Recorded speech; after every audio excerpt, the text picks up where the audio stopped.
Selamat datang kembali di sesi eksplorasi kita.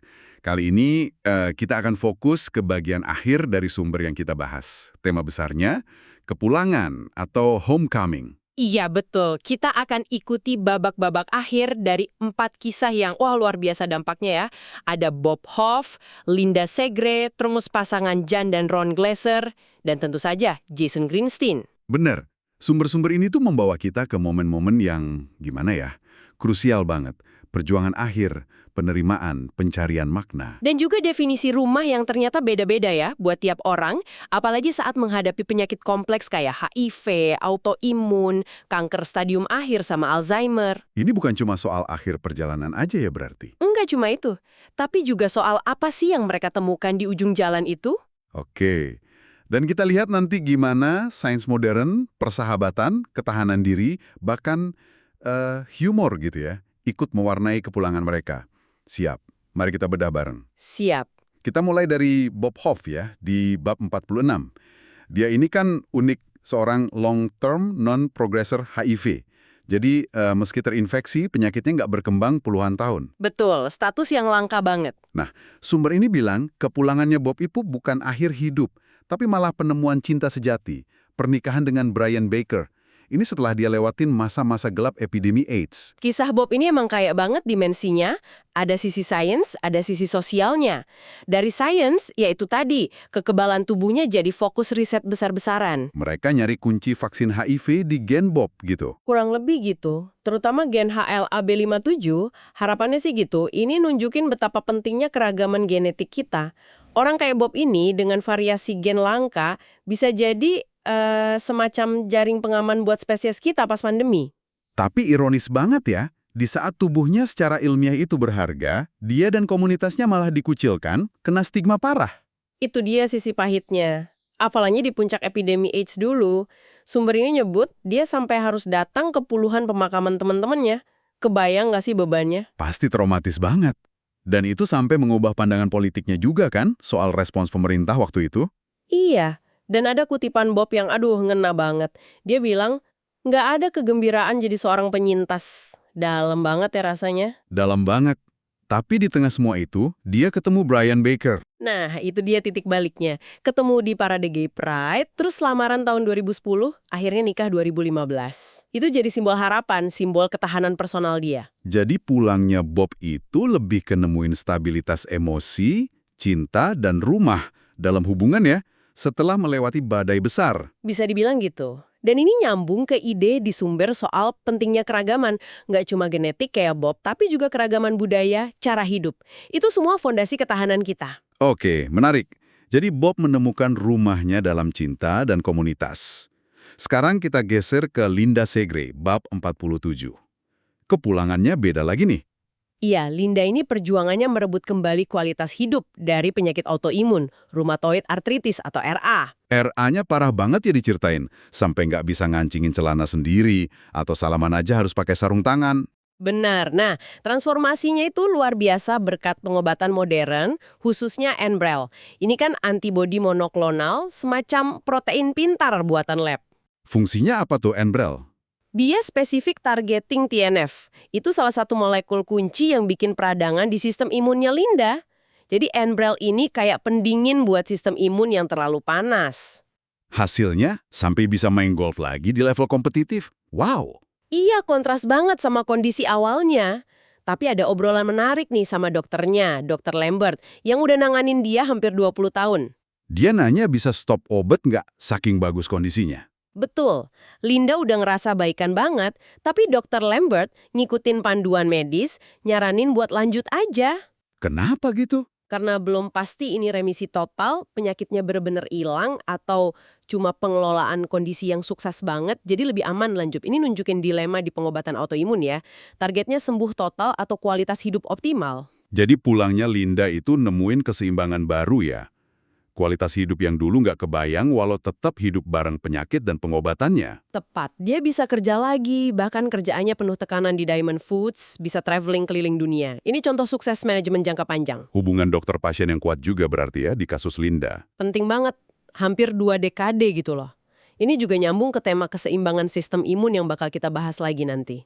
Terlalu kuat atau terlalu lemah sama-sama bahaya. Obat kayak Enbrel itu nyoba balikin keseimbangannya. Oke, dari keseimbangan Linda, kita pindah ke kisah yang, aduh, ironis banget di bab 48. Janki Glasser dan suaminya Ron Glasser. Pasangan peneliti hebat ya mereka, dedikasiin hidup buat neliti hubungan stres sama sistem imun. Ironisnya, Ron malah kena Alzheimer di akhir hidupnya. Dan kepulangannya, menurut sumber, adalah perjalanan menuju perawatan di unit memori. Sedih banget ya. Sedih dan kompleks. Kisah mereka ini membuka diskusi soal hubungan otak sama sistem imun. Dulu kan orang mikir otak itu steril, kebal dari sistem imun gara-gara blood-brain barrier.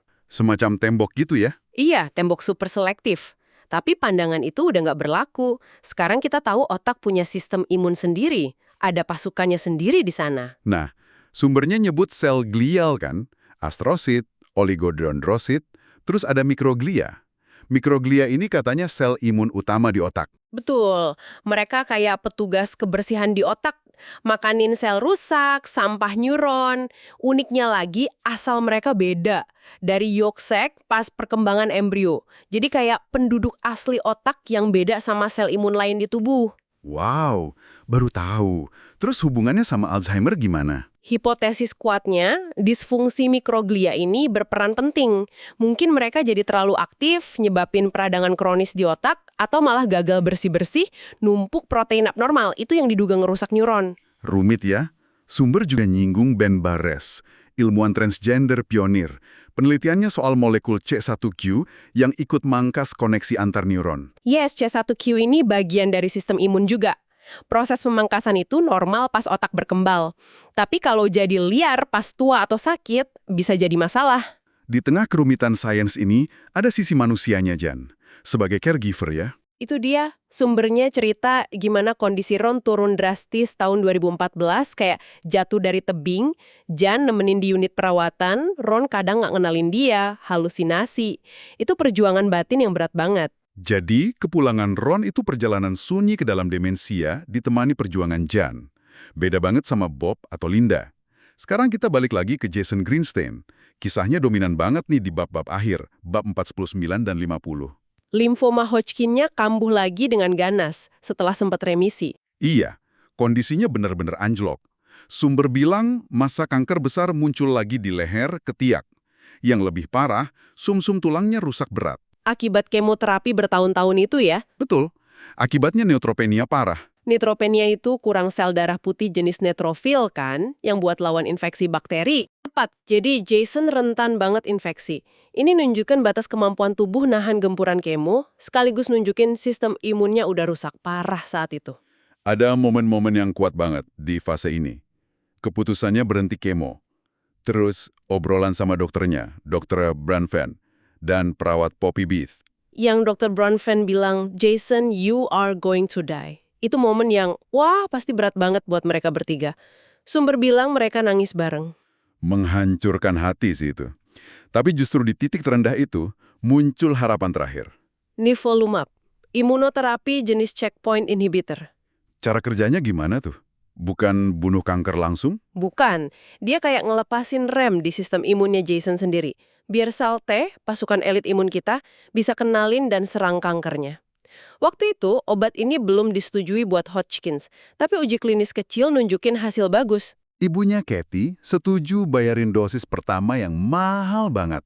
Terus bagian paling dramatisnya, Jason nekat nyetir sendiri. Iya, dari Vegas ke Denver, semalaman. Padahal kondisinya udah sekarat. Jumat tanggal 13 Maret 2015. Gila sih tekadnya. Demi dapat obat itu ya. Dan respons awalnya luar biasa kan? Jason rises. Keajaiban. Tumornya nyusut cepet banget.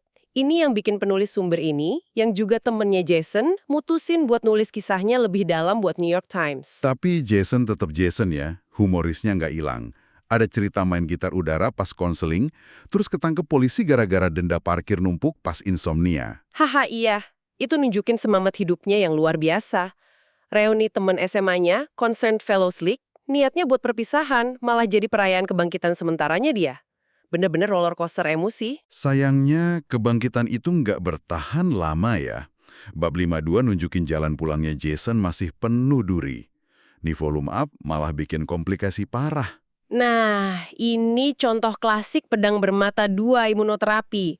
Sistem imunnya dibebasin buat nyerang kanker, malah kebablasan nyerang tubuh sendiri.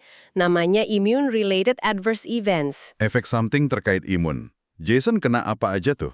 Macam-macam, lesi kulit, pneumonia bolak-balik, masalah kognitif.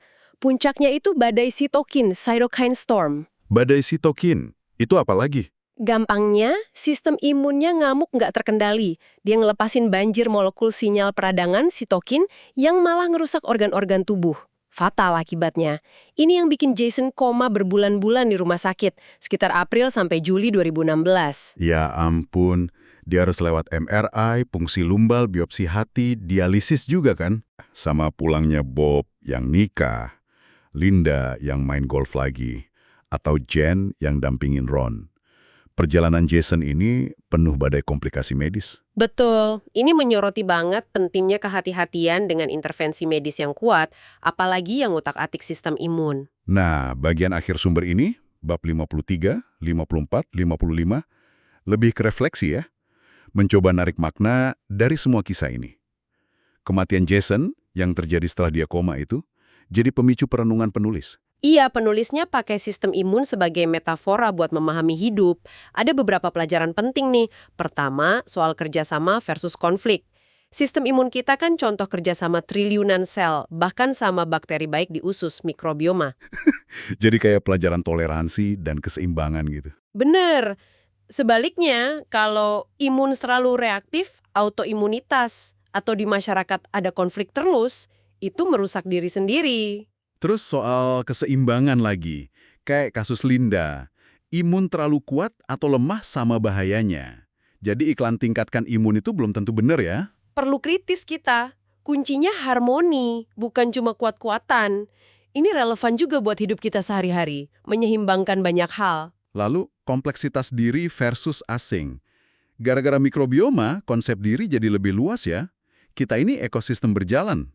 Bakteri baik itu teman, bukan musuh. Ini ngajak kita mikir ulang soal batasan diri kita sama lingkungan. Terus, pentingnya gaya hidup. Ini nggak bisa ditawar lagi. Tidur cukup, kelola stres, makan bener, olahraga. Mengacu ke penelitian Glasser and Keycolt-Glasser sama Michael Irwin yang juga disebut di sumber. Itu fondasinya. Area yang bisa kita kontrol langsung buat jaga keseimbangan imun. Ada lagi.